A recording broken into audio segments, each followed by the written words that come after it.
नमस्कार मित्रांनो, स्वागत आहे तुमचं आसान भाषेमध्ये. तर आजच्या लेक्चरमध्ये आपण series R L C circuit हा टॉपिक शिकणार आहे. तर याआधी प्रिव्हियस लेक्चरमध्ये आपण काय घेतलं ते एकदा रिकॅप घेऊयात. तर प्रिव्हियस लेक्चरमध्ये आपण सेरीज आर सी सर्किट घेतलं. तर त्यामध्ये एक रेजिस्टर आणि कॅपॅसिटर सेरीजमध्ये कनेक्ट केला. त्याचे फेजर डायग्राम आपण पाहिली. त्याचप्रमाणे इम्पिडन्स झेड कसा कॅल्क्युलेट करायचा त्याच्यावरचं न्यूमरिकल आपण चेक केलं. तर आजच्या लेक्चरमध्ये series R L C circuit बघणार आहे. तर series R L C circuit जसं नावामध्ये दिलंय त्याचप्रमाणे आर एल आणि सी हे तीन कंपोनंट, हे तीन इलेमेंट आपण सिरीजमध्ये कनेक्ट केलेले असतात. या आरच्या अक्रॉसचं व्होल्टेज आहे व्ही आर, इंडक्टरच्या अक्रॉसचं व्होल्टेज आहे व्ही एल, कपॅसिटरच्या अक्रॉसचं व्होल्टेज आहे व्ही सी. हे झालं सोर्स व्होल्टेज. तर इंडक्टन्समुळे काय प्रोड्यूस होतं? Inductive reactance. कपॅसिटरमुळे काय प्रोड्यूस होतं? Capacitive reactance. ठीक आहे, तर हे एक्सएल आणि एक्ससी हे दोन मी इथे लिहिलेत. आता आपण काय बघूयात की एकदा रिकॅप घेण्यासाठी पुन्हा एकदा बघू की रेजिस्टन्स कसा ऍक्ट करतो. रेजिस्टन्समध्ये काय होतं की करंट आणि व्होल्टेज हे दोन्ही इन फेज असतात. ठीक आहे, हे दोन्ही या दोघांमध्ये फेज अँगल 0 असतो, म्हणजेच ते इन फेज असतात. इंडक्टन्स मध्ये काय असतं की करंट हा व्होल्टेजला लॅग करतो. ठीक आहे, म्हणजे करंट हा व्होल्टेजला लॅग करतो, व्होल्टेजच्या फेजर नंतर येतो, त्यामुळं लॅगिंग.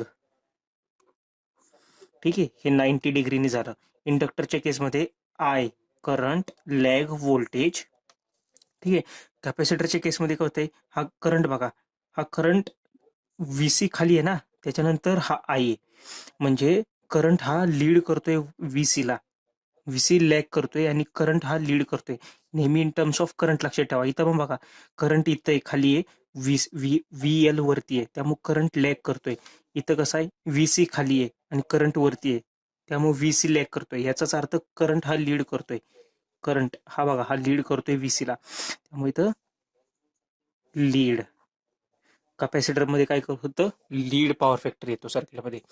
ठीक आहे, तर आता हे जे series R L C circuit आहे याला मी केव्हीएल अप्लाय केलं तर काय येणार आहे बरं? V S is equals to V R plus V L plus V C. ठीक आहे, V S is equal to V R plus V L plus V C. Now what is V R? voltage across this resistor is what? I into R. voltage across this VL is what? L into di upon dt. हे आपण शिकले होतो last लेक्चरमध्ये. ठीक आहे, त्यानंतर हा VC. VC is what? 1/C integration I dt. ठीक आहे, व्होल्टेज अक्रॉस दिस कपॅसिटर. तर हे झालं सोर्स. ह्या सगळ्यांची बेरीज झाली तर ती सोर्स व्होल्टेज एवढी येते. आता फेजर डायग्राम. आता फेजर डायग्राम शिकणार आहे, ही थोडीशी इम्पॉर्टंट आहे. तर काय होतं बघूयात की जसं सांगितलं तुम्हाला की पहिला फेजर मी ड्रॉ केला की करंटचा. ठीक आहे, तर करंट मी हॉरिझॉन्टल ड्रॉ केला रेफरन्स ऍक्सिसला. त्यानंतर मी व्होल्टेज फेजर ड्रॉ केला. आता हा करंट आहे, हा current same current V R resistance मधून जातोय, इंडक्टन्स मधून जातोय आणि कपॅसिटन्स मधून जातोय. तर ठीक आहे, त्यामुळे काय होणार आहे, या करंटमुळे व्ही आर हा पहिल्यांदा इन फेज राहतो. जसं तुम्ही ह्याच्यात बघितलं, इंडक्टरमध्ये काय होतं की व्ही एल हा वरती आहे, करंट हा लॅग आहे. ठीक आहे, करंट हा लॅग होतो व्ही एल ला, त्यामुळे करंट इथं असेल तर व्ही एल वरती आला, जसं ह्याच्यात बघितलं. आणि सेम याप्रमाणे या तिन्ही जर डायग्राम कंबाईन केला तर ही अशी डायग्राम दिसते. एवढं तर कळालं तुम्हाला की व्हीसी हा फेजर खाली आला. तर आता आपण काय करणार आहे की या डायग्राम मध्ये हा व्हीसीचा जो फेजर आहे ना, हा फेजर मी वरती शिफ्ट केला इकडे व्हीएलच्या फेजरमध्ये. व्हीएलच्या फेजरमध्ये शिफ्ट केला तर तो मायनस व्हीएल झाला. ठीक आहे, आपण अपोजिट डायरेक्शनला फक्त चेंज करतोय, त्यामुळे हा व्हीएल मायनस व्हीसी हा फेजर आला. तर मी काय केलं, या दोघांचा रिझल्टंट काढण्याचा प्रयत्न केला. तर रिझल्टंट कसा आला की हा व्ही आरचा फेजर आहे तसा इथं आला. ठीक आहे, या फेजरल्या या हॉरिझॉन्टल फेजरला मी एक लाईन ड्रॉ केली पॅरलली. ठीक आहे, इथं. आणि या व्हर्टिकल लाईनला मी ही एक लाईन ड्रॉ केली व्हर्टिकली. ठीक आहे, ह्या दोघांचा मिड पॉइंट आला हा. तर ही जी तिरकी लाईन जी मी ड्रॉ केली आहे, ही तिरकी लाईन, तर आपल्याला ही लाईन या लाईनचं इक्वेशन आपल्याला काढायचं असतं. ठीक आहे, म्हणजे हा डायगोनल. तर पायथागोरसच्या प्रमेयानुसार काय आलं, V S is equals to under root V R square, म्हणजे हा प्लस अंडर रूट ह्याचा स्क्वेअर या वर्टिकल लाईनचा. तर vertical line is what VL minus VC under root VL minus VC whole square. ठीक आहे. पायथागोरस थेरम हे तर समजलं तुम्हाला. फक्त हा खालचा फेजर मी इथं फक्त वरती नेला, हा प्लस इथं VC तर वरती गेल्यानंतर मायनस VC, त्यामुळे VL मायनस VC. ठीक आहे. तर आता पायथागोरसच्या प्रमेयानुसार काय आलं, VR square plus VL minus VC whole square. नंतर VS is equals to under root VR is what I into R, VL is what VL is I into XL and VC is I into XC. यातून I square इथे सुद्धा आहे, त्यातून I me common काढला तर I इथे राहिला. इथे रिमेनिंग काय राहिलं, R square plus XL minus XC square. ठीक आहे. तर हे राहिला.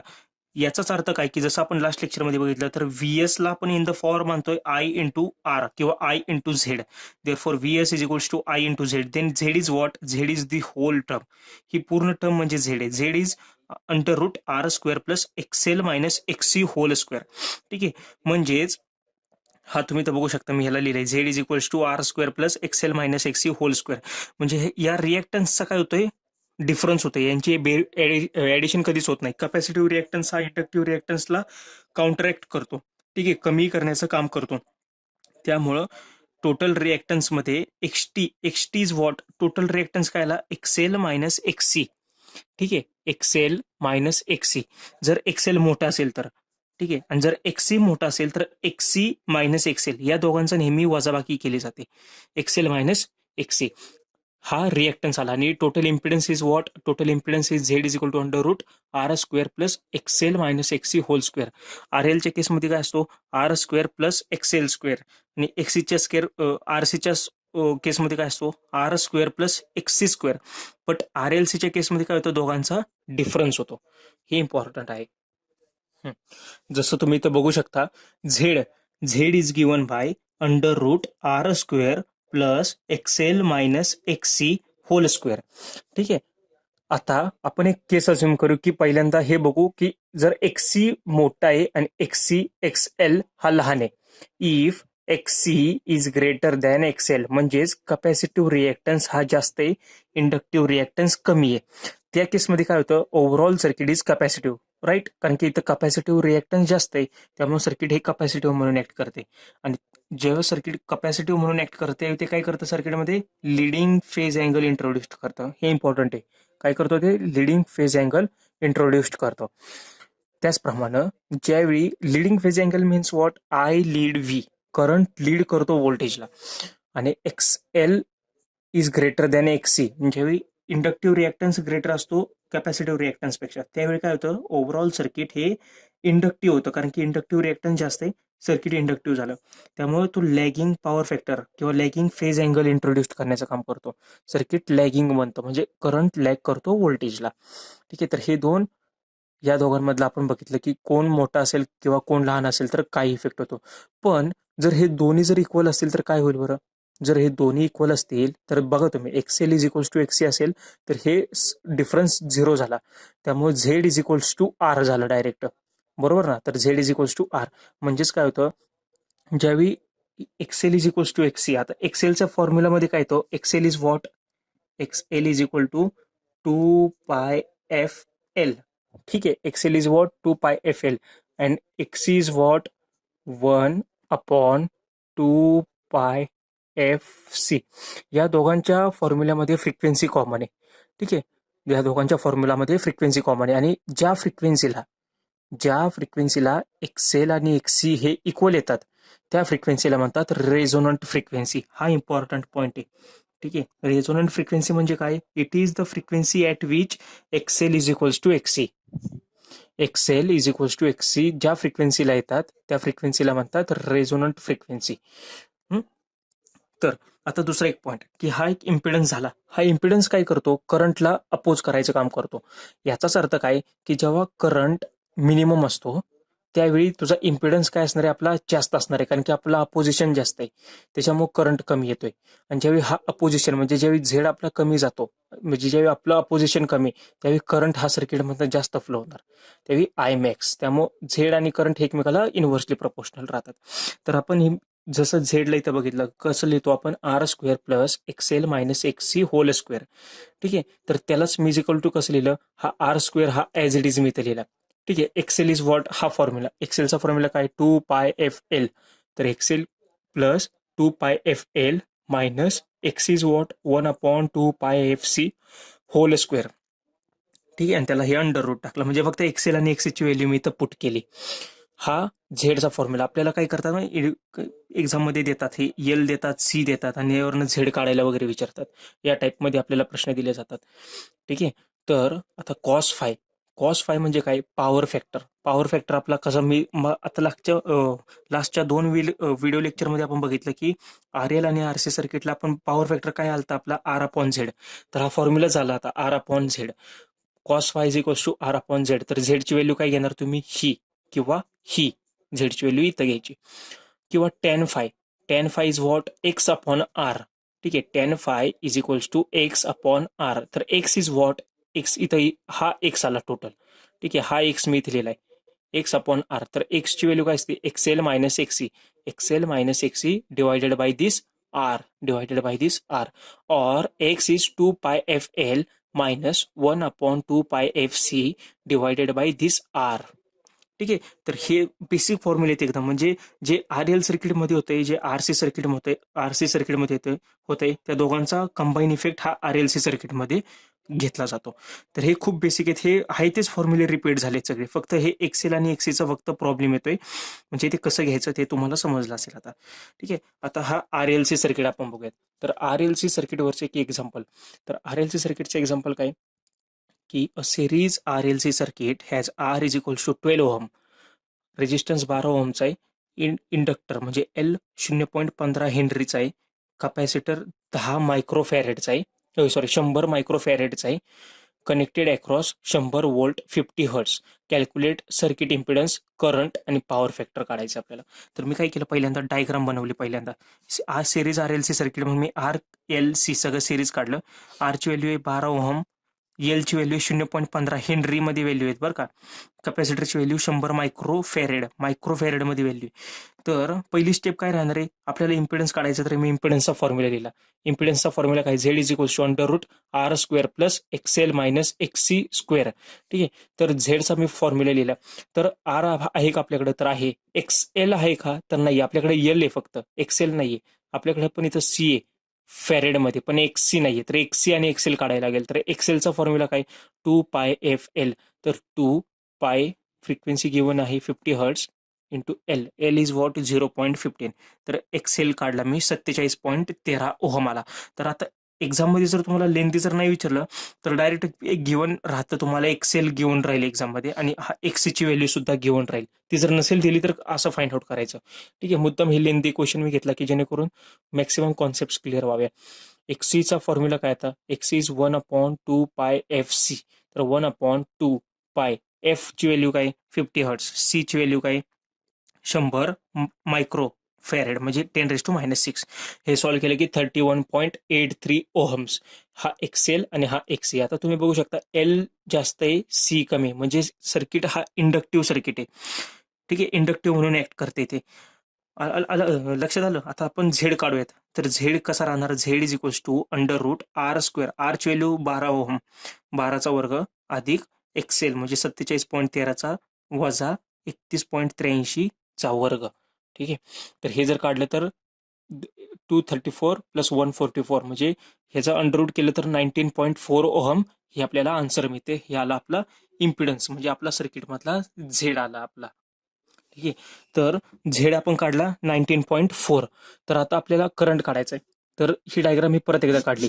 तर आरची व्हॅल्यू 12 ओहम, एक्स एल आता इथं आपल्याला माहित पडला त्यामुळे तो इथे लिहिला 47.13 ओहम. एक्स सी आपल्याला माहित झाला, तो इथे मी लिहिला 31.83 ओहम्स. ठीक आहे, तर current I is equals to V S upon Z S. ठीक आहे, V upon total impedance Z. तर व्होल्टेज 100 आहे भागिले टोटल झेड किती 19.4. तर हे आलं 5.14 एम्पियर्स. तर हे असले सोपे सोपे तुम्हाला विचारले जातील एक्झाममध्ये. हा करंट मी इथं काढला. ठीक आहे, तर हा करंट तुम्ही बघू शकता, हा आर मधनं जातो, या इंडक्टरमधनं जातो, या कॅपॅसिटरमधनं जातो, असा इकडे सर्किट कंप्लीट होतो. ठीक आहे, तर हा एक व्होल्टेज सोर्स आहे बरं का, हे ओपन सर्किट नाहीये, हे व्होल्टेज सोर्स आहे इथं. व्होल्टेज सोर्स, नाहीतर तुम्ही म्हणाल हे ओपन सर्किट आणि सर्किट कसं कम्प्लीट होते, हे व्होल्टेज सोर्स आहे.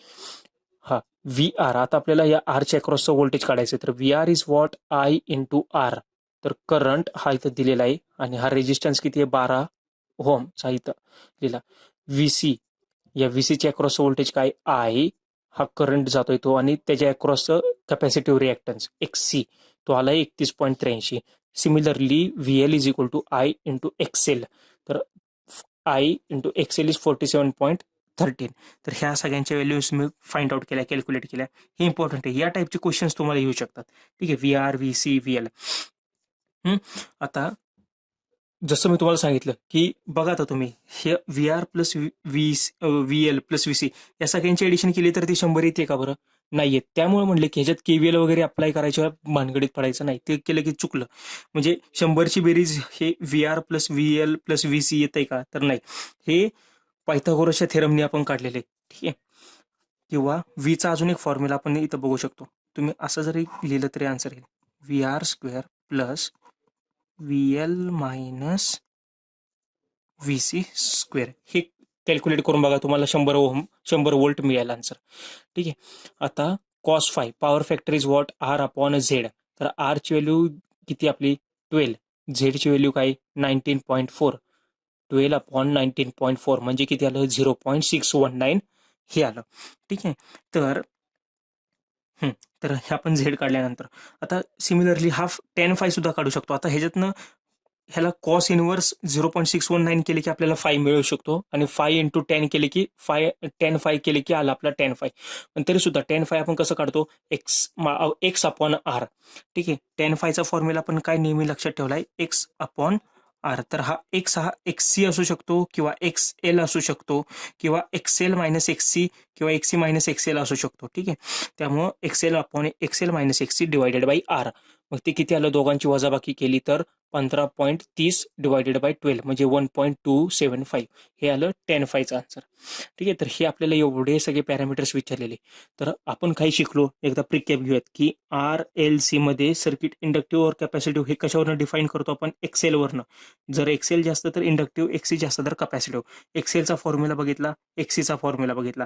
व्ही करंट कसा काढला आपण total voltage divided by this total impedance Z. V R कसा काढला current into resistance. V C कसा काढला current into X C. V L कसा काढला करंट इंटू एक्सेल.